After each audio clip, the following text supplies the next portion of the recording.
প্রান্তিক মানুষকে করের আওতায় নিয়ে আসা হবে। অর্থ উপদেষ্টা একদিন বলছিলেন, আমাদের সাথে একদিন আলোচনায় বলছিলেন যে সব মানুষকে একটি নির্দিষ্ট ব্যাংক অ্যাকাউন্টের ভিতরে নিয়ে আসতে হবে যাতে আমরা লেনদেনগুলো দেখতে পারি এবং ক্ষুদ্র এবং খুচরা ব্যবসায়ীদেরকে আসলে ভ্যাটের আওতায় একটি নির্দিষ্ট ফ্ল্যাট রেট ভ্যাটের আওতায় নিয়ে আসা হবে। এটা আপনার কাছে আমার শেষ প্রশ্ন, সেটা হচ্ছে যে তাহলে কি আমরা আসলে এটা এক্সিকিউটেবল কিনা, সবাইকে আসলে রাজস্ব দেওয়ার অবস্থায় আছে বা দিবে? খসরু ভাই মাননীয় অর্থমন্ত্রীকে বলছি, এটা মারাত্মক একটা মানে শক ওয়েভ পাঠাবে। আজকে শুনেছি আরেক জায়গায় 3 কোটি বিজনেসকে এই মানে পার্সেল ট্যাক্সের আওতা আনা হবে যে তুমি কমপক্ষে 2,500 টাকা দিতে হবে। আমার কথা হচ্ছে যে দোকানটা চালায় এটা ঠিক, আমাদের গ্রামের বাড়িতে অনেক দোকান আছে যারা হয়তো 1 টাকাও ট্যাক্স দেয় না, কিন্তু এগেইন আমার বাক্যটা সঠিক নয় তহিদ। সেটা কি জানেন, আমার ধরুন বাংলাদেশের গভর্নমেন্ট যদি টোটাল 100 টাকা রেভিনিউ রেজ করে, এর মধ্যে প্রায় 40 টাকা আসে from VAT, from value added tax. এটা তো সবাই দিচ্ছে, এটা আপনি আপনার মনের অজান্তেই দিচ্ছেন। লবণ কিনছেন, রিক্সা উঠছেন, এই যে মোটরসাইকেল উঠছেন, গাড়িতে উঠছেন, আপনি গাড়ির তেল কিনছেন, VAT value added tax everybody is paying. তাহলে ওই সে ট্যাক্স দিচ্ছে না কে বলে, বরং আমাদের ট্যাক্সটা রিগ্রেসিভ।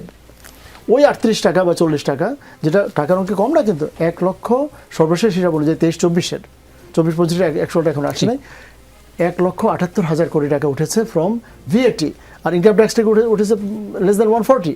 তো তাহলে ওরা তো ট্যাক্স দিচ্ছে। দ্বিতীয়, এই দোকানের সে কাউকে না কাউকে চাকরি দিচ্ছে, অ্যাটলিস্ট নিজেকে সেলফ এমপ্লয় করছে। আপনি 3 কোটি লোক যদি আমার দোকানদার থাকে, আপনি তাদেরকে প্রতি মাসে একবার গিয়ে হ্যান্ডশেক করে আসা উচিত যে তুমি বাবু, তুমি যেমনি আছো, তুমি এই ল্যান্ডে জন্ম নিয়েছো, তুমি তোমার ব্যবস্থা নিজে করছো। তোমাকে আমি ট্রেনে করে ঢাকা নিয়ে একটা বস্তির উপর একটা ভাসমান একটা ছিন্নমূল ফ্যামিলি বানায় নেয় কি, সে একটা বাঁশের ঘর বানিয়ে সে একটা দোকান দিয়েছে, সে হয়তো তার বউ বাচ্চা নিয়ে একটা দোকান, আপনি সেখানে ভিটে আদায় করতে যাবেন কেন? যে চাটা বিক্রি করছে এ তো সে চুলায় বানাতে পারছে না, জমিতে কি চা হয়, কেরোসিন হয়, লবণ হয়, তাহলে সে তো এমনি ভিএটি দিচ্ছে। আপনি তাকে বরং এনকারেজ করবেন, তুমি বাবা রেডিও একটা ওই 1 ব্যান্ড আগের মতো রেডিও চালিয়ে তুমি চায়ের দোকান চালাও, কারণ ওর ওখানে যে দু একটা ছেলে পেলে যে চাকরি করে, এটা আমার এমপ্লয়মেন্ট হেল্প করছে। এটা একটা মারাত্মক শক ওয়েভ দিবে। Small businesses will be out of business. 2,500 টাকা আপনি মনে হয় যে বেশি টাকা না, কিন্তু এটাই অনেক দোকানের জন্য, এবং মানুষ পালাবে, আলটিমেটলি আপনি নিতে পারবেন না, মানুষ পালিয়ে যাবে, বলবে আমার দোকান নাই।